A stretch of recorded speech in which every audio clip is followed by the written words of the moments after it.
Hello, everybody, and welcome back to Clues by Sam. It's Christmas Eve, and we have an Eve on the board.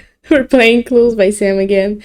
And if you don't know what Clues by Sam is, it's a daily logic puzzle game where you have 20 people on a board. They may be criminals or innocents, and you gotta figure out what each person is using the clues that they themselves give you. We are here every day practicing this, so you're welcome to join. There is a link in the description if you want to try it, and if you get stuck, you can watch the video to check my logic. But if you just want to follow along and solve with me, then we can start right away. Let's go.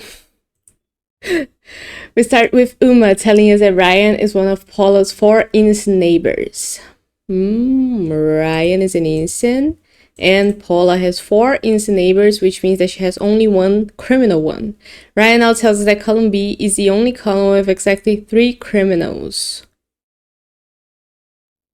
That means that column B has 2 criminals, but since we know that Paula only has 1 criminal neighbor, we couldn't have 2 criminals be her neighbors, which means that we couldn't have both Vera and Logan be criminals. Like, there has to be 2 criminals in column B, right? Oh, 3 criminals in column B.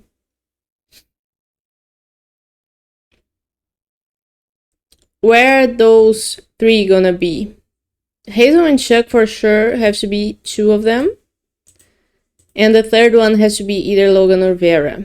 Because, like I said, it couldn't be that both Logan and Vera are criminals, since Paula can only have 1 criminal neighbor.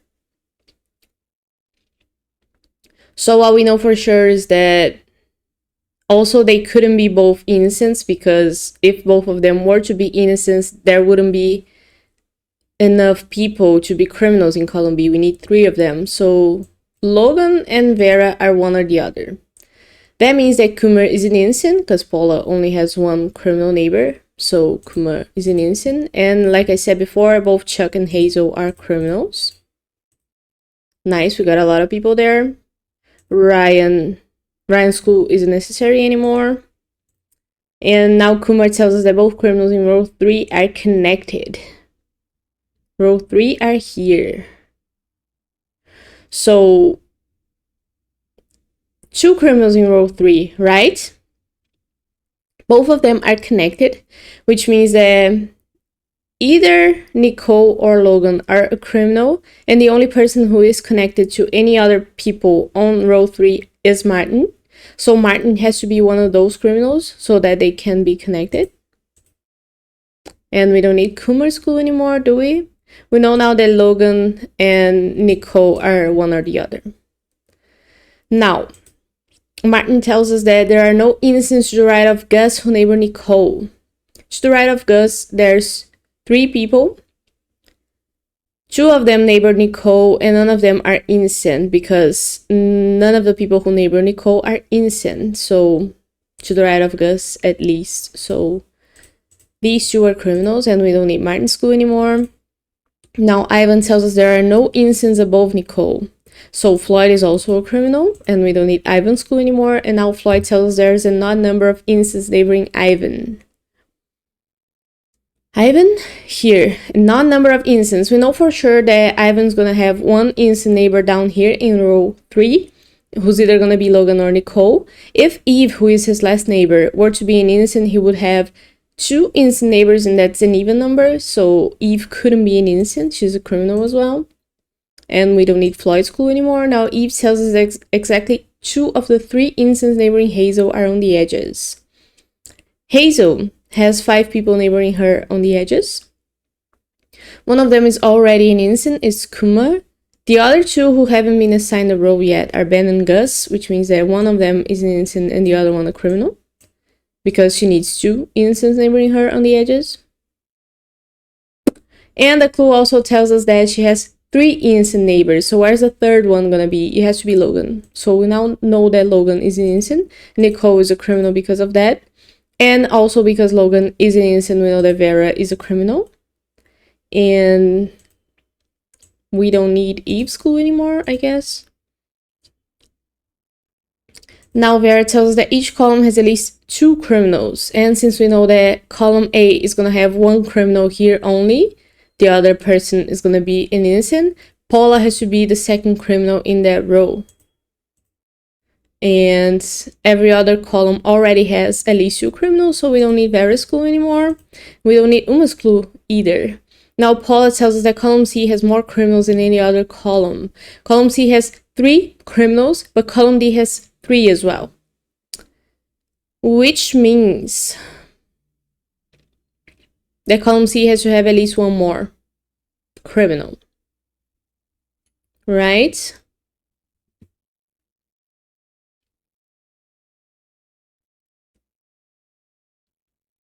I have no other clues, and I don't remember if I have a clue telling me that I need more criminals here.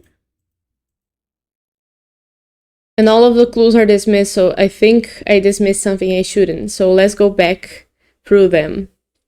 Exactly 2 of the 3 innocents neighboring Hazel. Yeah, we solved that. Odd number of innocents neighboring Ivan. We solved that. There are no innocents above Nicole. We solved that.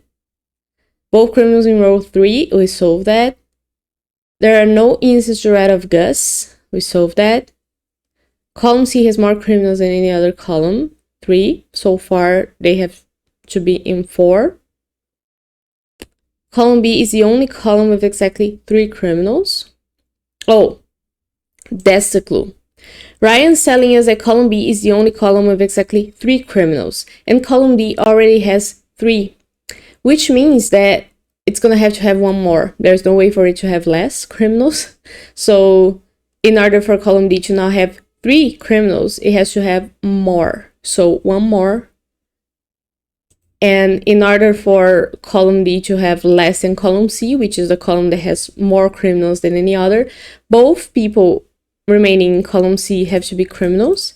And Tom and Zara are one or the other because column D can have at most 4. So that's the clue that we needed. And now Sarah tells us that only 1 person in column A has exactly 1 innocent neighbor. Only 1 person in column A has exactly 1 innocent neighbor. That's Uma. So what we know is that if Gus were to be an innocent, Ben would have to be a criminal, and that would make it so Ben has only 1 innocent neighbor. And that couldn't happen because Uma is in column A and she's already the person who has only 1 innocent neighbor. So that tells us that Ben has to be an innocent and Gus has to be a criminal. Nice. I don't need Sarah's clue anymore. And now Gus tells us that Zara and Uma have an equal number of innocent neighbors. So we just said that Uma has only 1 innocent neighbor, which means that Zara has to have only 1 as well, and that has to be Tom. And because of that, Zara is a criminal. Nice. We are done. That's a medium 1 in less than 8 minutes. I'm really proud of that because I went back, I looked for the clue that I needed, didn't do any guessing, and I hope you enjoyed this. Let me know how it went for you if you did play it, and Merry Christmas Eve to you and whoever it is that you are gonna spend it with. See you tomorrow for more Clues by Sam. Bye bye.